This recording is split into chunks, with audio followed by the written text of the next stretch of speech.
याची गरज तुम्हा सर्वांना असली पाहिजे.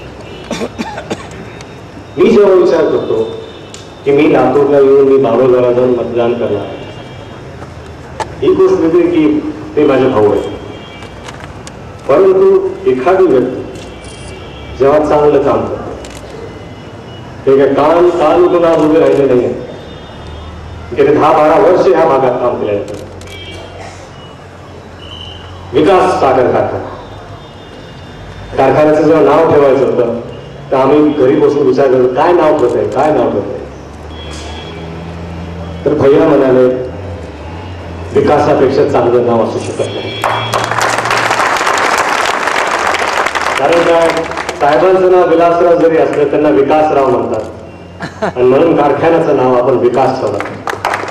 कारण कारखान्याच्या माध्यमातून आपल्याला फक्त विकास करायचा, कारखाना चालू केला.